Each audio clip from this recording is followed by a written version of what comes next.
What's up, guys? Welcome back to the It's a Guitar YouTube channel. We are here once again with the 1968 Fender Super Reverb, and I am very eager and excited to finally turn it on, but there's a few last remaining items. Now, if you haven't seen the previous two videos, check them out. I've got a link in the description for the playlist, and the previous video shows me doing all of the work here you see, and now we got to turn our attention to kind of this area over.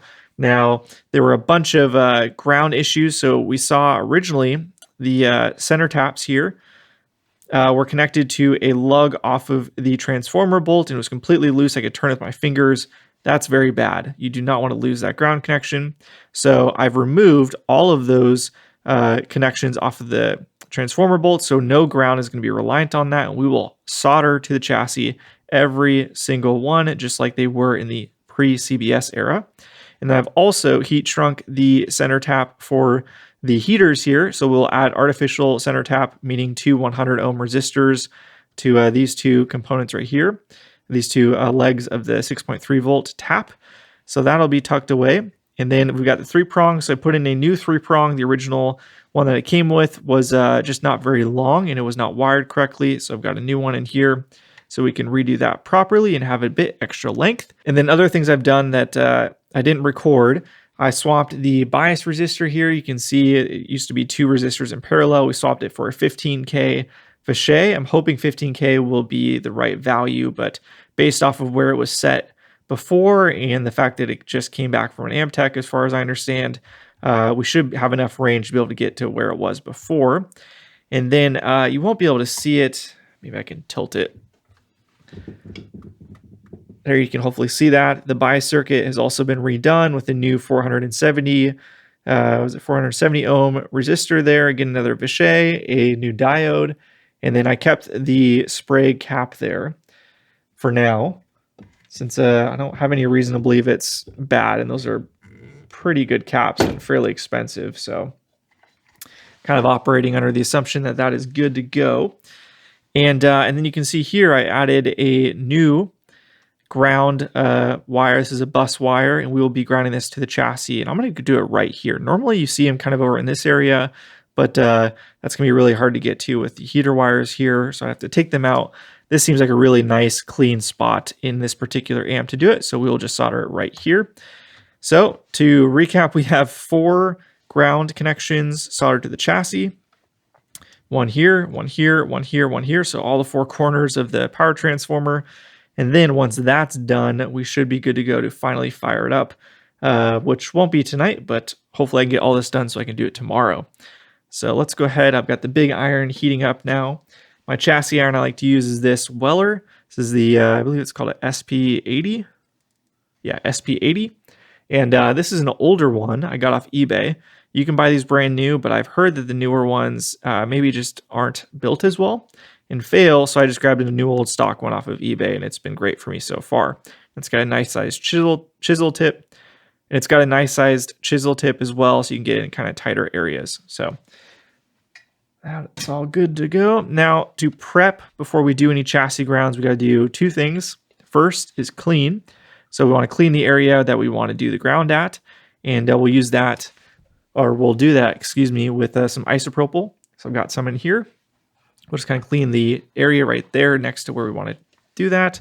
And then the second step is to take a kind of sharp point, in this case a flathead, and do a little hash pattern, cross pattern in the chassis metal so that we're giving the solder some additional texture to grip onto, so we know we'll have a really solid connection to ground, or to the chassis. So that's the plan. We'll go ahead and start with this one and just clean this area. We also want to just kind of get any wires that could potentially get burnt out of the way. And I think we'll just kind of do it right about here. So this will be our mark. I'll just kind of do that. So we have a little line there. And then let's go ahead and clean it up. All right, that looks nice and clean to me. So now we can go ahead and start doing our little pattern here. We don't need a ton. So just kind of like this. Perfect. I like to just feel it to make sure I can feel some texture, which I do. And then once again, one last time, I'll hit it with just a little bit more isopropyl to get rid of any final little debris and crap that might come up from doing that. Make it really nice and clean. Think of it like doing surgery. Really want to make sure it's clean and sterile. That looks good. So now kind of one of the hardest parts is just getting a wire to not move, right? So that's honestly part of, I would say maybe half of the struggle of doing a chassis ground, just getting the wire to not move. I've seen Brad's Guitar Garage, great YouTube channel. If you're not already following it, check it out. Although if you're watching this content, you probably already are following it. And he uses something, I think he called it Blue Tack, which I never heard of. So I kind of want to look that up and see what that is. But anyways, we're going to go ahead and just add a bit of solder first. So we got the big iron with the tip cleaned. And then for solder, I'm using the thicker stuff. It's a 1.5 mil. So we're just going to first go ahead and add a little bit of fresh solder to that.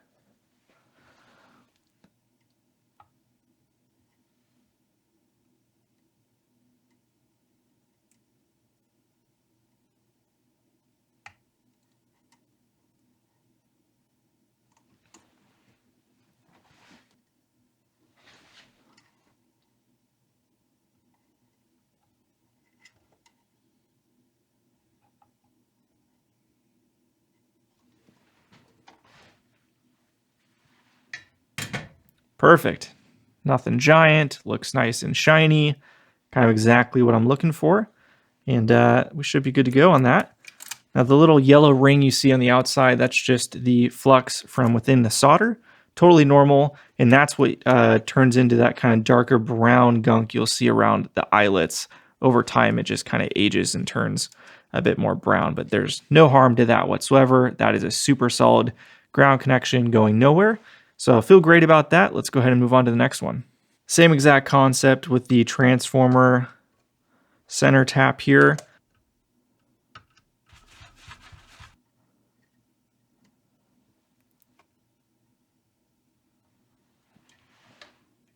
All right, I think we're 2 for 2 on that. We gave ourselves enough room to be able to easily remove the transformer bolt, no problem. And we weren't sticking on that wire for too long, so the wire's not burning up or anything. That's why you do it that way. So now we can go ahead and move on to this one back here. I have to sacrifice a little bit of the camera angle for me to be able to see this one.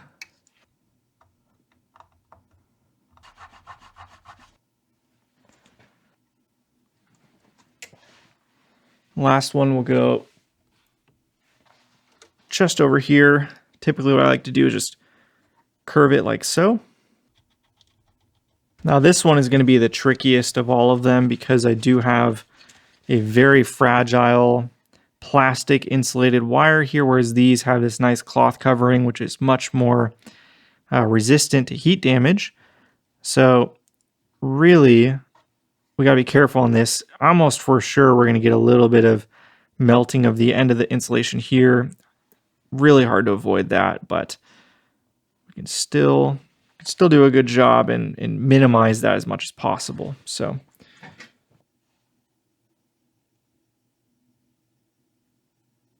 I do want to be mindful to make sure that this right here is not blocking this hole, which is the chassis bolt that connects it to the cab. But I think that looks good. And these are going to be infinitely more secure and last infinitely longer than the previous setup with these little lugs off of the chassis bolts. And I forgot to show too, this one, the ground wire coming out the bias circuit was going to this specific tag here. And I'm not sure if you'll be able to see this. Let me zoom in. But there was a hole there. I was able to just literally pull that out, no problem. So yeah, so your bias supply, the ground, was hanging on literally by a thread. So very, very much not ideal. This is much, much better across the board. And with that, we can just finish up the 3-prong wiring here, do it properly to code. We will be using the 2-prong here as the little junction point to make these shorter, because you always want this connection for earth to be the longest of the 3. So you guys can see a bit better now. I've got the wires tucked up and under so they're out of the way. White neutral going here to the courtesy outlet, And then from there, it's connected to one of the primaries of the power transformer. And then the hot is the black connection here.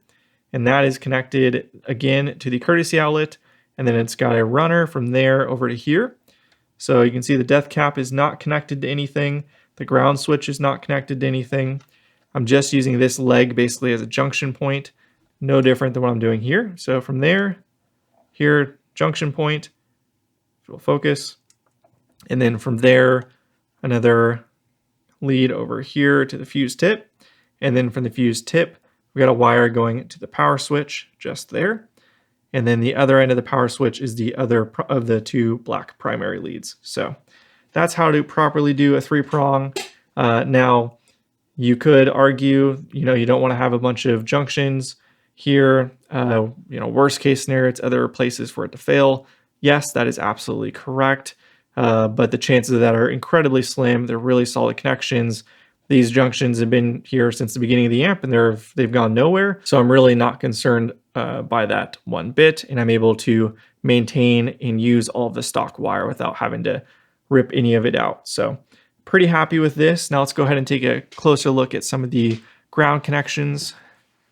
So there's one for the center tap for the secondaries.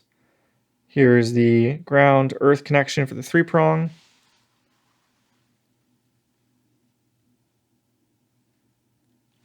There's this one for the board. And then last but not least, this one for the bias supply.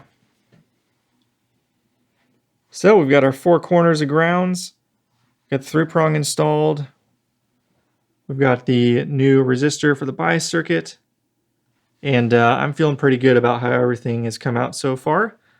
And now all there is to do is turn it on and see what happens. We'll also clean it. There's lots of cleaning to be done still. You can see from the previous guy, little globs of solder all over the place that we'll have to clean out. So we'll make sure to do that before we turn it on. But yeah, really pleased how it's coming so far. So just got 2 100 ohm resistors, one for each end of the heater wires, and then both going to ground. And with that, now I have earned bed. So that's what I'm going to go do. I'm going to go sleep. And we're back. So there's been a few things that I've done since you guys saw me a second ago from yesterday. The first is I kind of just looked over the amp a little bit closer without the camera rolling. And really, this V3 tube socket, the work was really poor around it. This was, again, where the replaced reverb transformer is. And, you can see they clipped a little bit of the lead there and melted some of the insulation, just kind of indicative of the overall work done. It was so poor. The solder joints are really bad on the tube socket itself. Had an added cap here, another added cap here at the RCA jacks. Took out the caps, redid all the wiring, cut the lead shorter off the reverb transformer, and just kind of redid all of that so it's nice and fresh. The jumper wires from pins 2 to 7 and 3 to 8 redid as well. So this is all kind of had a fresh look. Just wanted to make sure because the rest of the pins haven't been touched by that poor tech, but this specifically was touched at basically every pin. So we wanted to redo that. And then there's another thing I caught. I made a mistake. So last night, late at night, if you guys remember, there's a 1 meg right here. And it was cut really short, kind of right in the end and tack soldered in. We took that out. I forgot to reinstall it last night. So I was just kind of going through the work I did and realized that. So we got a new old stock Allen Bradley 1 meg in that position, just like it was originally. So from there, we should be good to go as far as I can tell to fire it up. Now, we won't know, what other issues lie beneath the surface until we turn it on. So we're just going to go ahead and take that next step. I will have my phone off to the side, pointed off at the variac, the current limiter, and my scope to try something a little bit different this video and to show you guys some additional things that you can't see from this overhead camera. So we'll give that a shot. Let me get this situated and fire it up for the first time since we've done the work. It is go time. I've got a signal generator in the front. There's nothing running through right now, just for later. All of the knobs are at their minimum setting. And then I've got the scope connected to the output jack. We'll look at that in a bit. But first, let's just go ahead and fire it up. I've already checked the fuse, confirmed it's the correct 2 amp. So everything looks good. I've got all the tubes in it. And the amp is on. We'll go ahead and slowly bring up the voltage from the variac. Actually, before I get any further there, I've already set the bias pot to its minimum setting there. So it should be the coldest bias it'll produce. But we'll go ahead and just confirm that we are getting negative bias as we bring it up. So we should be seeing negative voltage, which we are. So let's go ahead and bring that voltage up. Keeping an eye on our current limiter. We'll expect it to have a very soft kind of faint glow. But we really won't get any power through it until we're about 75 volts. That's when things start to wake up in my experience.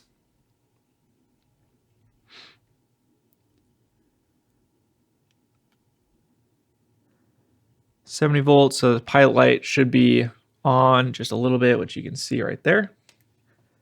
That looks good. Our bias voltage looks good. Curious to see what range we'll get with that 15K there. We should be okay.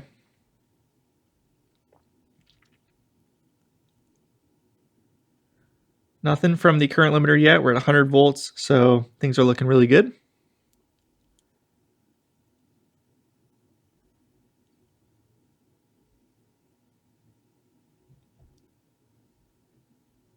And 10 volts.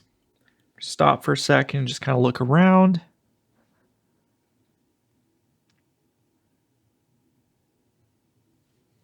Everything looks good visually. We'll continue.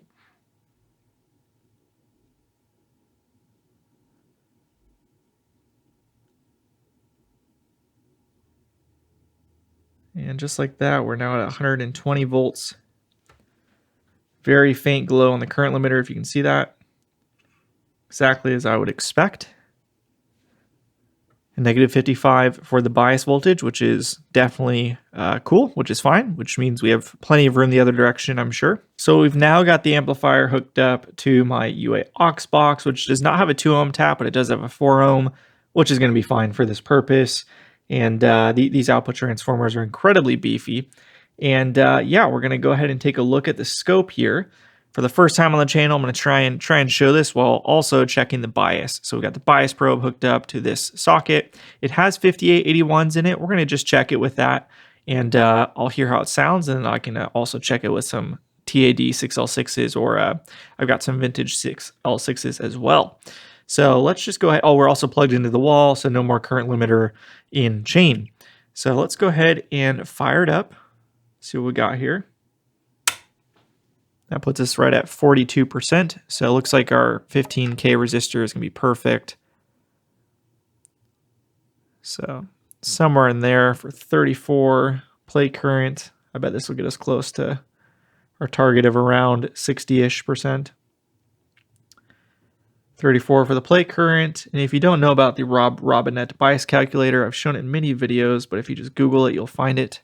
Yep, so this right here, this bias setting gives us 65% plate dissipation, which is basically right on the money.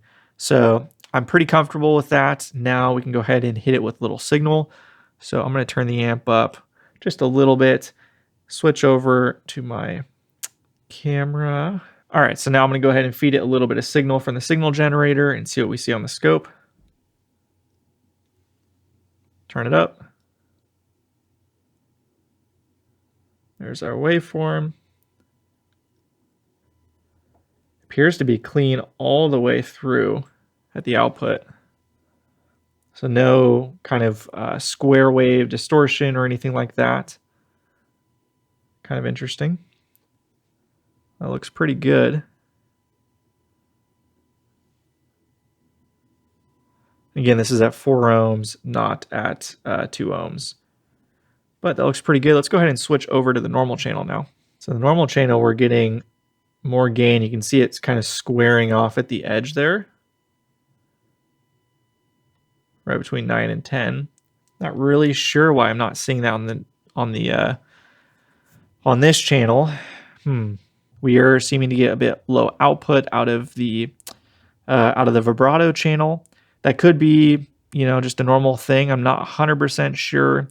without a reverb tank plugged in and all of that. Could also be the tubes. These are all the JJs it came with, but nothing is striking me as catastrophic or an issue just yet. Those are things we can get to slowly but surely. So now I think what I want to do is spray a little deoxit in the pots, get those cleaned up, and get a guitar out and just hear how it sounds really, really briefly, just to confirm everything is again looking okay, and then we'll go from there. So I was going to just fix this knob super quick. You can see the gap between the knob and the faceplate, and I tried loosening it and pushing it down, and it will not go any further down. So popping it off, you can see it's got this really long nylon plastic piece protruding out that is too long. Now the question is this a replacement knob and so it doesn't fit right, or is this a replacement pot? So the other knobs also use the same Allen screw, and you can see that the length is very different between these two.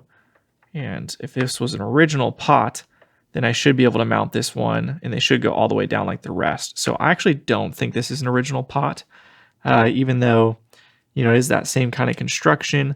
It just does not appear to be an original one. So not the end of the world by any means, but out of curiosity, from there I just decided, okay, well, let's measure it. Maybe it doesn't measure right. Because we were seeing some weird behavior, and sure enough, I've got it hooked up, the resistance from the wiper to ground, and we're seeing at its minimum setting 217 ohms. I would expect 0 there, but the way it's wired in circuit might change it a bit. I'm going to unhook it and check again in a second. And as I turn it up, you can see the value going up, and now we're at 40K, 60K. Keep going up, 250K, 260K. Keep going up, 275. And you might wonder, Tanner, why aren't you just turning it all the way up? But look, it's now going down. As I go higher, it's now going down in the value. I'm still turning it up. So we peaked at 260 something K, and now we're all the way up, and we're suddenly down to 60K. I don't think that's normal. I've never honestly measured a volume pot before in circuit to see what it did, but that doesn't seem right to me. It might explain some issues here. So I do have a pot handy. If I could figure out what I did with it. Here it is. This was pulled from a different amp. This is it's a 1 meg audio, and it's from 1976. And we're going to go ahead and swap this in and see how this does in comparison. I'm not sure what this pot would have been for. It looks like it's got a little flathead spot to be able to use as like a bias pot or something, but let's just test it really quick to see what it measures.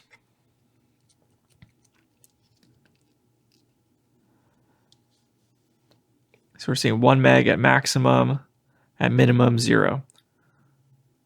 Or 56 ohms, okay. So all around, it seems to perform a lot better than the existing one. 700K, 800K, 900K, 1 meg. So I think we're going to swap this one in, at least for now, and go from there. But I'm going to desolder all this crap and reconfirm. But yeah, I just wanted to take you guys along for that little discovery with me. Extra lead here that was left in there. So that seems pretty conclusive to me that it is a replaced pot, which is really unfortunate. I don't love having replaced pots, but this replacement one that I got might just work out great. I mean, there's really nothing wrong with those CTS pots from 70s Fenders. So I think we'll be okay. And I don't know, I'm confused. 304, 6739.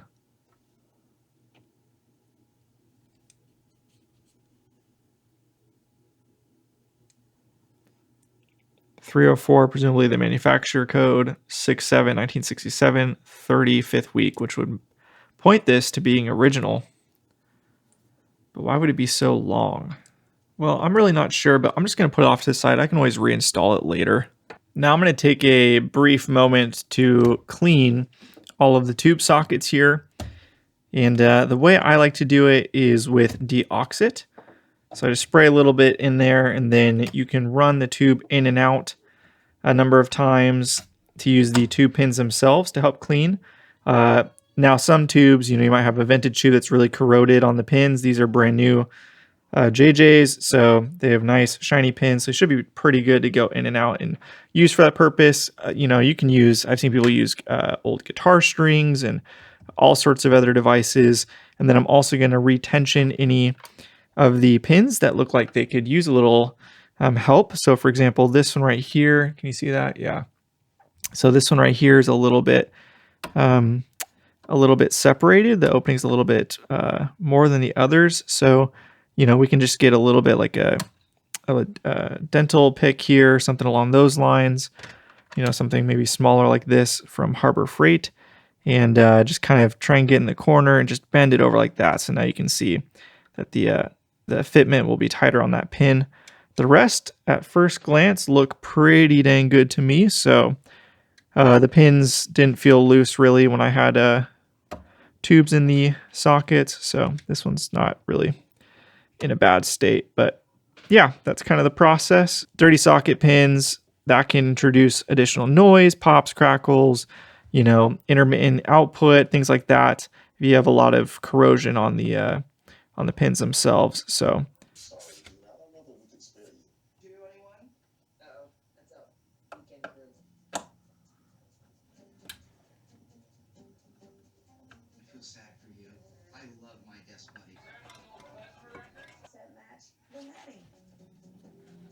more secrets lie beneath the surface. So I can't really show the cab on the workbench. It's just too big.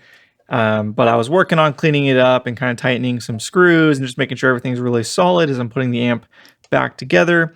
And I decided to pull the reverb tank out of the bag, and I pulled it out, and what do you know, this was hanging out of it, just kind of like this. Just kind of hanging out like that, more or less.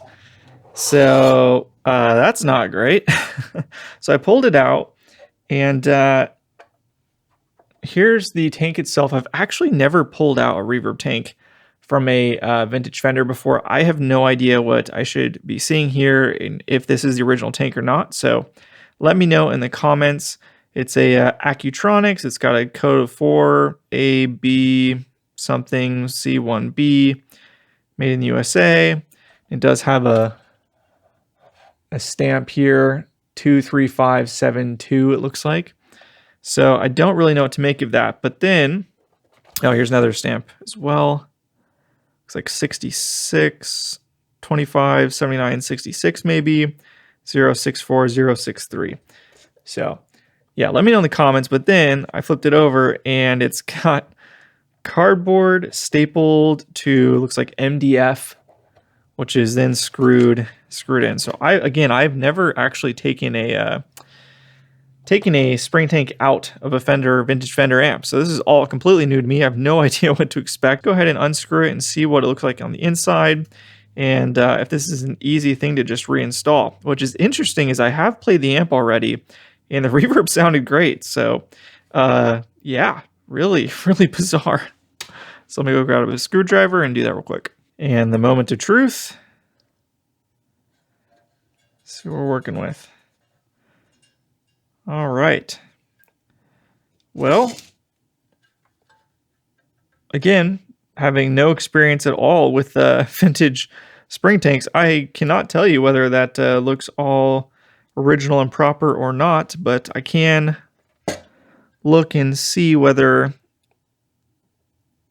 there's a reason why this spring was missing, and it does look like it's missing a pin. See on this side, there should be a pin like that one. And the pin is what then the spring hooks up to. So that's, let's call that not ideal in the best case. This one you can see has the pin, but it's missing the hook for the spring to go onto. And I have no idea if that's even a thing you can fix. Time to do a little bit of research, I guess, and see if this is even fixable, or if you can hot rod a new one with some of these old components, or what. Looks like they're riveted on, but is what it is at this point. On further review, the hook was there, it was just bent over. So I rebent that, and that does function. So in theory, all I need is just a new pin to go on this side. But again, I'm not even sure if that's a thing that's available or not. So I'm going to do a little research on my phone real quick and try and assess the options here. So I went a little crazy here. First and foremost, I was completely wrong about this. I really did not think this would be a factory thing, but it totally is. So set that aside. Hold your comments. And then I just started pulling reverb tanks out of my various amps that have reverb tanks. And this one right here is from my 90s reissue Fender Spring standalone reverb unit. And this is also an Accutronics tank. This is from 95. And these are really well regarded, and it's always sounded good in that reissue tank. And I've actually compared it to two original Spring reverb units, and they sounded very, very close. So I pulled this out and just wanted to confirm, that if I were to buy an Accutronics tank, maybe for parts one off eBay or something, that the pin is the same, and the pin does look identical. So I could do that. I'm not touching this one, but I could conceivably do that. So that's good to know, to potentially salvage the original one in the Super Reverb, and I'm pretty confident that is the original one, just based off of other photos and stuff I saw kind of in that transition period. The earlier units would have had what this is, which is a Gibbs spring unit. This is from my 1965 Fender Vibrolux Reverb. I can't take it out of the covering here because it's so tightly fit in there that I don't want to risk damaging it trying to pull it out. But this is the original Gibbs unit for my Vibrolux, and I decided to take this out, and compare them in the Super Reverb really quick, just to hear how big of a difference everything is. And honestly, these two sounded very, very similar. I might be able to do a comparison when it's a bit, it's late at night, and it's like 11 p.m. or something, so I can't really do anything right now. But maybe in the next video of this series or something, I can do that comparison. But I can let you know that these both sounded very, very similar to me, enough that it wasn't really a big deal. I'm just going to run this in the Super Reverb for right now because I'm not really using that reissue spring tank. I've got an original one, a vintage original one, that's got a Gibbs tank in it. So I use that one if I'm using the spring tank. So this will be the donor for the Super Reverb until I find a 4-parts Accutronics tank to be able to rip apart and try and fix, or just find an original Gibbs one. But I will say this really sounded great, and this was maybe 10% better, somewhere in that range, 5 to 10%. So close enough for me. So with all of that, the Super Reverb still does not sound super healthy. We did a bunch of work to it, as you guys have seen. I'm a bit confused because when I played it yesterday, it sounded much better. Didn't really have a lot of idle noise going on and pops and whatever. So probably some of those old resistors are just, not having a great time. So we'll look at that. We'll put it back on the workbench and play with it a bit more, but that's the update with the spring tank. We're just going to go ahead and reinstall, or rather install this Accutronics tank in there for now, and we'll figure out the vintage one at a later date. Well, it is time to do some troubleshooting. So just like I was saying before, when I was checking the spring reverb tanks, there was some nasty noise going on with the amplifier. I was not too pleased to hear that. So we're going to try and figure out where that's coming from. There's, we replaced a ton of parts, but we left a lot of old resistors in here, such as these plate resistors. So I'm not super surprised, to be honest, though I am a bit disappointed. But we'll figure it out, and I will take you guys along for the ride with that. So just so you know, I've got it running into the UA aux box right now, which does 4 ohm load, not a 2 ohm. Totally fine for testing purposes. These output transformers are super beefy. And yeah. And then I've got a signal generator running into it right now. That's this cable. I will switch to a guitar later. And then I do have the spring tank. This is, again, the Accutronics tank from the 90s spring reverb unit that we're using for now on the workbench, just to confirm that. Oh, and one last thing I forgot to mention, too, that I did not show on camera, is I did put in the volume pot that was in there originally when I got it back in. I dremeled the nylon shaft to be shorter to fit the knob on there, since it didn't seem like this was really, the replacement one didn't seem to change anything from the original. So Again, I'm not saying this is the original pot to the amplifier, but it's the one that was original when I got it. So anything else I did really quick before I switched to vocal off? Oh, I did put a carbon comp 100K resistor on the speed pot, replacing the carbon film. Other than that, you guys have seen all of the rest of the work. So, one last caveat. The aux box does have a really high noise floor. There's some digital artifacts and stuff going on. It's because I'm trying to run the line out to stereo 2/4 inch into a stereo 1/8 inch like headphone style output cable. So that going directly into the camera is the audio you'll be hearing. So just keep that in mind. I'm aware there's nothing I can do about it. And then the last thing I'll say too is because the chassis is out in the open, I got lights everywhere, it's going to have some additional noise and hum that won't be there present when it's in the cab with the metal shield on top of it. So, okay, all those caveats out of the way, let's go ahead and switch over to the aux box audio.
All right, I'm not sure how well that will have worked, but hopefully you guys were able to hear some things with the amplifier. We ran into a couple little items that were funny.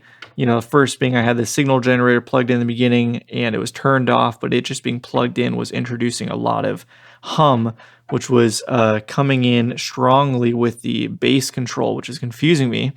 And figured that out relatively quickly.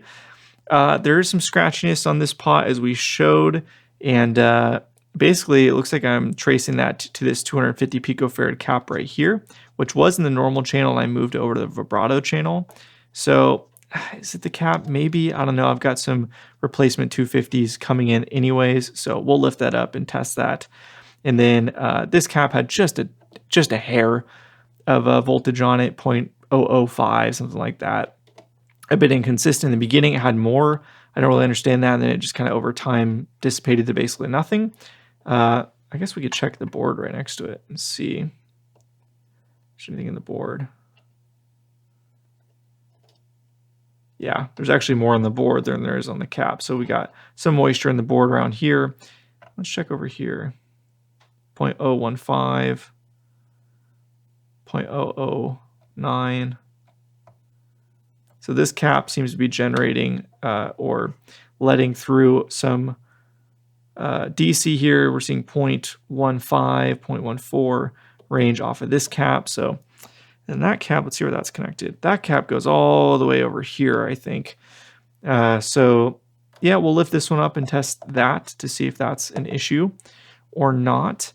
And then we had some microphonic wires that were quite loud and misbehaving over here, specifically in the reverb recovery stage, and a little bit as you typically see off the grids. For example, right here and here off of V1, get the same kind of thing in, V1 of channel 2, really V2 or V1, which is the first stage of the normal channel. Same thing, that's pretty typical. Nothing concerning really there. I have heard of some people getting rid of some of the excess noise off of the reverb by doing some shielded wire, changing the 220K back here. I've tried that in my Vibrolux and it did nothing, but I haven't tried shielded wire, so maybe we'll look at that. But overall, it sounded pretty good to me. It didn't really have any of those pops or crackles I was hearing before that made me want to do this test in the first place with the aux box to show you guys, which makes me a little suspect that perhaps it's the speaker cable in the, coming off the 4x10 cabinet, and maybe it's just dirty, the contacts aren't super clean, and maybe that was introducing something, because I don't really understand why it would be pretty much dead silent, all things considered, with the aux box, but quite noisy and unhappy sounding through the cab itself. So more to come on that, but it's already 1 in the morning, so we're going to end here and pick up, I guess, tomorrow. See ya.